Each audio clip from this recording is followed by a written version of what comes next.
Hi friends, నమస్తే. ఒక బుజ్జి కథ చెప్తాను. అనగనగా ఒక ఊళ్ళో ఒక రాజు.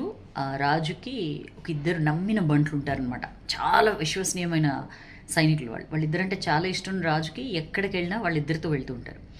అయితే ఒకసారి పక్క దేశ రాజు వచ్చినప్పుడు ఏమవుతుందంటే వీళ్ళిద్దరి వల్ల ఒక క్షమించరాని ఒక తప్పు జరిగిపోతుంది అనమాట.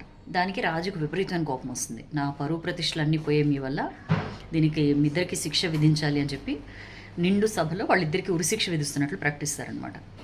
వాళ్ళు చాలా ఫీల్ అవుతారు. అరే, మేము ఇంతకాలం అదేంటి రాజు, మేము ఇంతకాలం ఇది చేసాము, ఇంకెప్పుడు ఇలాంటివి జరగకుండా చూస్తాం, అది ఎలా జరిగిందో మాకు కూడా తెలియదు అని చెప్పి చాలా రకాలుగా ప్రాధాయపడతారు. అయినా సరే రాజు ఇదవడనమాట. మీ వల్ల నాకు ఎంత డీఫేమ్ అయిపోయాను నేను అని చెప్పి వెంటనే ఉరిశిక్ష అమలు చేయండి అంటే వాళ్ళిద్దరిలో ఒక సైనికుడు చాలా తెలివిగలవాడనమాట, విపరీతమైన తెలివి. అయితే అతను అంటాడు, రాజా ప్లీజ్ రాజా, నాకు ఒక్క అవకాశం ఇవ్వండి, నాకు ఒక్క సంవత్సరం టైం ఇవ్వండి చాలు. ఒక్క సంవత్సరంలో నేను మీ గుర్రపుశాలలో ఒక గుర్రాన్ని ఎగిరేలా చేస్తాను. ఆ ఎగిరే గుర్రం మీద మీరు వెళ్తూ ఉంటే అసలు ఊహించుకోండి, అసలు ఇది ఎలా ఉంటుందో, ఎక్కడా లేని ఇది మీకు సొంతమవుతుంది. నాకు ఒక్క అవకాశం ఇవ్వండి, ఒక సంవత్సరం ఇవ్వండి, ఆ తర్వాత మీరు ఉరి తీసేయండి, పర్వాలేదు.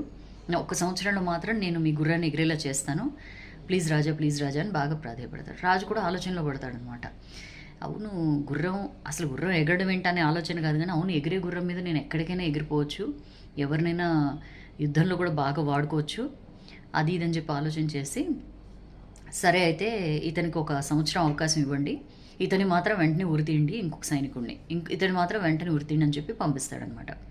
ఇద్దరు వెళ్తూ ఉంటే ఈ రెండో సైనికుడు అతను చూసి, నీకేమైనా పోయిందా, దిమాగ్ ఇట్లా ఖరాబ్ అయిందా, అసలు గుర్రం ఎట్లా ఎగిరేలా చేస్తావు, అసలు ఒక సంవత్సరం తర్వాత నీ పరిస్థితి ఏంటో ఆలోచించావా, నేనంటే ఇప్పుడు చనిపోతాను అయిపోతుంది నాకు, ఆ తర్వాత నీ పరిస్థితి ఏంటి, నువ్వు ఒక సంవత్సరంలో గుర్రాన్ని ఎగిరేలా చేయడం ఏంటి, ఏమైనా బుద్ధి ఉందా, అసలు నువ్వు అడిగిన ఆప్షన్ ఏంటి అని చెప్పంటే ఆ మొదటి సైనికుడు ఒక చిన్న నవ్వు చెప్తాడనమాట.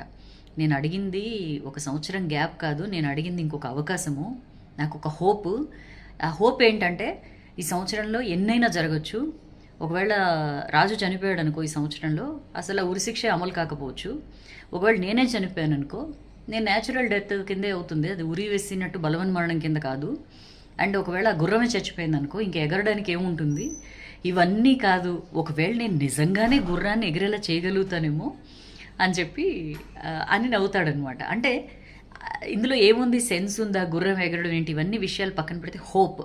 మనం ఎలాంటి సందర్భంలో అయినా సరే, ఎలాంటి సిచ్యువేషన్లో అయినా సరే, అంటారు కదా it's not over till it's over అని. సో ఆ హోప్ని ఎప్పుడు గివప్ చేయకండి, ఓకేనా?